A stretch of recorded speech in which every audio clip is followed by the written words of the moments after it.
Vous ne savez jamais quoi faire de vos fans de carottes. Alors, si je vous montrais comment les transformer en un délicieux petit cake salé avec de la feta fondante et des noisettes croustillantes. Une recette idéale pour un pique-nique, un apéro entre amis ou même un brunch le dimanche.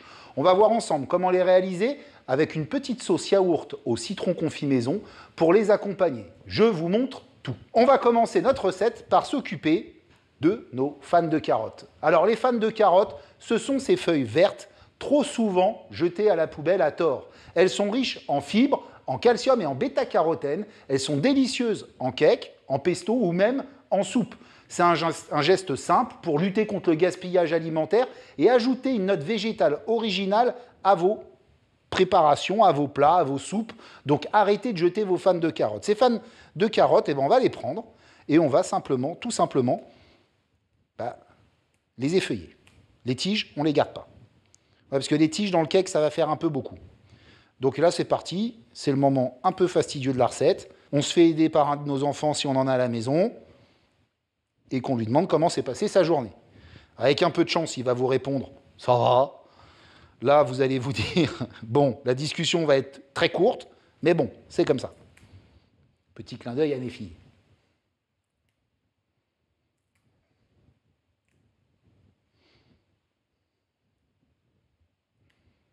Donc là, ces fans, on ne va pas les laisser comme ça. Donc on se prend un couteau et comme ceci, on va les tailler tout doucement. On fait attention à nos doigts et on cisèle. On reprend l'ensemble, on remet 2-3 coups de couteau dedans rapidement. Mes fans sont au top. Fans de carottes, je n'ai pas encore personnellement de fans. Et on va se préparer l'appareil à cake, qui est un appareil à cake d'une simplicité à toute épreuve. On va casser nos œufs dans notre saladier. Vos œufs, quand vous les choisissez, soyez vigilants. Vous ouvrez la boîte d'œufs. Devant le FR, il y a un chiffre. 0 œuf de poule qui a vécu en plein air et qui a mangé des ingrédients bio. 1 FR, œuf de poule qui a été enlevé en plein air et qui a mangé ce qu'elle a mangé. 2 FR, la poule ne verra jamais le jour. 3 FR, elles sont je ne sais pas combien au mètre carré. Donc, privilégiez des œufs en 0 et 1 FR. Je vais intégrer avec mes œufs tous mes liquides. Donc, mon huile d'olive, du lait. On va se râper un petit peu de muscade, l'équivalent d'une demi-noix de muscade.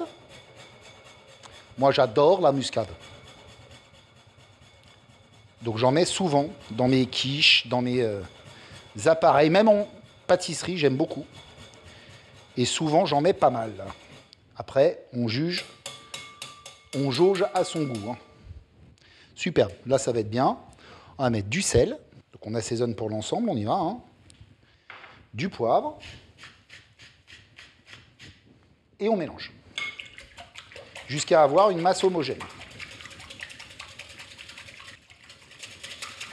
Alors, pour ce cake, moi, j'ai fait le choix d'utiliser 2 farines. Farine de blé, que je vais incorporer dans mon saladier, et farine de sarrasin. Elle, j'aime bien parce qu'elle va m'apporter un côté un peu toasté à mon cake. Ça va être très sympa. Et là, je mélange tranquillement. Voilà, en faisant des petits ronds au milieu. Et au fur et à mesure, ma farine va s'incorporer dans le mélange. Tout va très bien.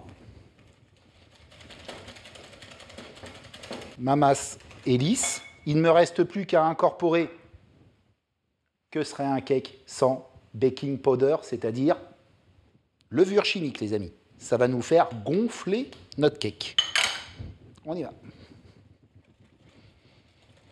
Pour ce cake, moi, j'ai décidé de mettre de la feta, parce qu'elle va apporter une touche de fraîcheur, une petite pointe de salinité et un super fondant inimitable à la cuisson. Elle se marie parfaitement avec les herbes fraîches qu'on viendra ajouter après et également avec nos fans pour un cake qui va être plutôt équilibré en bouche. Pensez à surtout l'émietter grossièrement. Moi, je ne veux pas avoir des petits morceaux parce que ça me permettra d'avoir de belles surprises à la découpe dans mon cake, ce qu'on appelle en cuisine le marbrage. Voilà. Ensuite, je vais ajouter dans mon saladier des belles noisettes torréfiées concassées grossièrement, d'accord?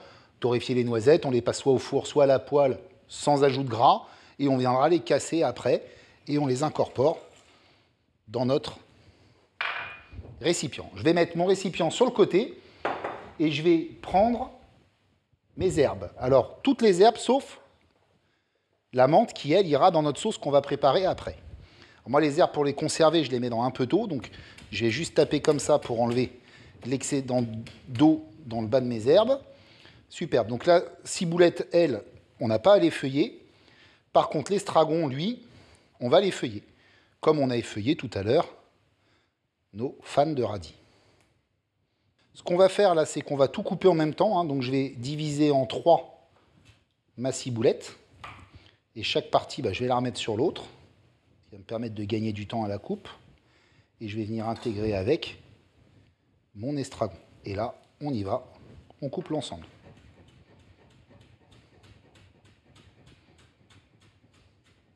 Un cake très végétal. Hein. Toutes ces préparations, je vais venir les intégrer dans mon saladier. Avec les fans. On y va. Je mélange l'ensemble. Je ne bats pas comme un forcené. Hein. Je ne veux pas casser trop ma feta. Donc j'y vais vraiment doucement jusqu'à ce que j'ai une masse homogène où tout est bien mélangé. Hein. Avant d'aller plus loin, on va faire une chose.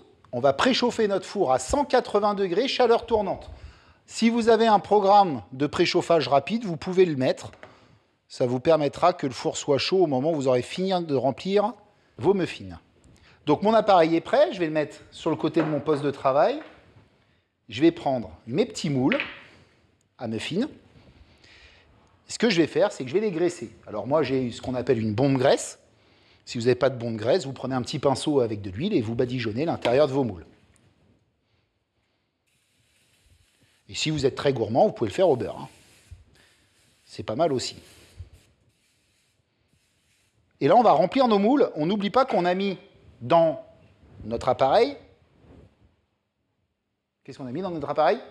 Je ne vous entends pas, les amis. Il faut parler plus fort. On a mis de la levure, baking powder. Donc quand on met de la levure, ça gonfle. Donc, on essaye de réfléchir. Si ça gonfle, on va éviter de remplir jusqu'en haut nos moules. Sinon, on va avoir un problème. Donc, on va essayer de les remplir aux 3/4. Toujours, hein, réfléchissez à ce que vous avez mis dans votre préparation. Voilà, comme ça aux 3/4, pas plus. Parce qu'après, ça va gonfler. Vous voyez, on a nos beaux morceaux de feta, là, on les voit hein, quand on est en train de remplir. Et là, on va venir tranquillement compléter chacun des moules avec ce qui nous reste.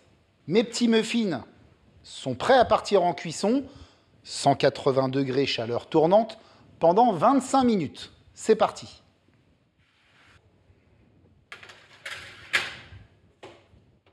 Pendant que nos petits muffins se dorent la pilule au four, on lâche rien les amis, on va faire notre sauce. Donc pour notre sauce, il nous faut de la menthe, du citron et du yaourt. Très simple. Citron confit maison, je vous explique. Promis, je vous mettrai la recette bientôt sur le site, parce que c'est d'une simplicité à toute épreuve, ça ne vaut pas la peine d'en acheter. Surtout qu'on a souvent des citrons qui se perdent à la maison, donc quand on a des citrons qui se perdent, on fait des citrons confits. Donc le citron confit, c'est très très simple à faire. Vous prenez des citrons entiers, vous les coupez en 4 sans aller jusqu'au bout quand vous les coupez. C'est-à-dire vous les coupez aux 3/4 en 4. Après, vous mettez du gros sel dedans. Mettez ça dans un bocal. Faites chauffer du vinaigre avec une petite garniture aromatique si vous voulez. Vous coulez ça dessus. Vous fermez le bocal. Vous le retournez. Le lendemain matin, vous le retournez. Et après, vous attendez 1 mois. Et vous avez des citrons confits. Donc le citron confit, on va juste prendre le zeste, c'est-à-dire tout le blanc, et la chair qui est à l'intérieur, on n'en a pas besoin. Comme ceci. Et si, quand on l'a fait, on a encore du blanc, eh bien, on vient encore l'enlever. Le blanc, ça s'appelle le zeste, c'est l'amertume. C'est pas ce qu'on veut. Donc, on fait ça sur les 2 demi. Alors là, moi, je prends 2 demi, mais je pense que si c'est des citrons que vous avez achetés dans le commerce, si vous ne les avez pas fait vous-même, il vaudrait mieux prendre un citron complet. Et ensuite, je vais faire des incisions comme ça tout le long, et je vais le tailler en brunoise. Et maintenant, on réunit tous les citrons et on taille une petite brunoise.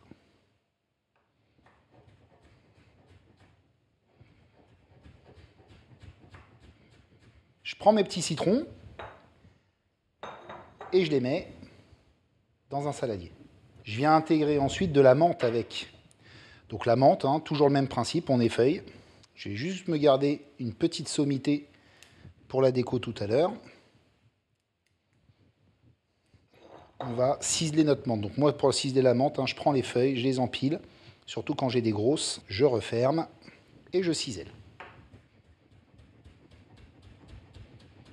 Et je ne vais pas tailler plus que ce que je viens de faire, parce que sinon, la menthe, elle va noircir. Donc là, vraiment, je mets dans mon saladier avec mon citron confit. Perfecto. Je vais venir intégrer mon yaourt. J'aurais pu prendre du fromage blanc aussi, ou un yaourt à la grecque, enfin, quelque chose de crémeux. Un petit peu de poivre pour la route. Le sel, je ne suis pas certain que je vais en mettre. Pourquoi? Parce que j'ai déjà mon citron confit qui, lui, va venir me faire pepser le tout. Et là, qu'est-ce qu'on fait, les amis? Eh bien, on goûte. C'est pas le moment qui m'est le plus désagréable pour être tout à fait franc avec vous. C'est une sauce toute simple qui vient apporter du peps et de la fraîcheur. Ça commence à sentir bon, les amis. On va aller voir comment ça se passe dans le four. Ça a bien développé. C'est bien gonflé. On va attraper notre plaque. Voilà. Nos petits cakes sont sortis du four. Ils sont bien dorés, gonflés et ils sentent merveilleusement bon. Alors, on va décaler notre plat sur le coin du poste de travail, comme ceci, et on va passer au dressage. On va se préparer 2 petits pots de sauce.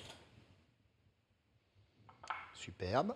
On s'était gardé des sommités de menthe, on va venir se les mettre sur le côté comme ça. Ça nous égaye notre plat. Les muffins, on va se les dresser directement en plateau comme ça. Ma recette est terminée. Il ne me reste plus qu'à goûter, les amis. Donc, on va vérifier nos petits muffins. Donc, on défait notre moule. Voilà, superbe. On les a bien moulés, bien beurrés, bien graissés. Donc, on va en ouvrir un en deux pour voir ce que ça donne à l'intérieur. Superbe. Oh, regardez nos petites surprises de feta qui apparaissent. Il est bien, vous voyez, il est bien aéré.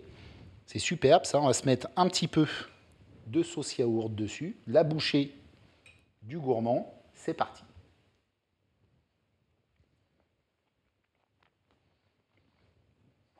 Vous pouvez vous amuser à faire quelque chose avec cette recette. Préparez ces petits muffins et demandez aux gens, à votre avis, qu'est-ce que j'ai mis dedans. En tout cas, c'est moelleux, c'est équilibré, c'est sincèrement super bon. On a cette touche croustillante avec les noisettes, le fondant de la feta et la verdure des fans qui apportent de la fraîcheur. Et notre sauce citron, elle vient éclater le tout. C'est un vrai petit bonheur à chaque bouchée. On est food cake.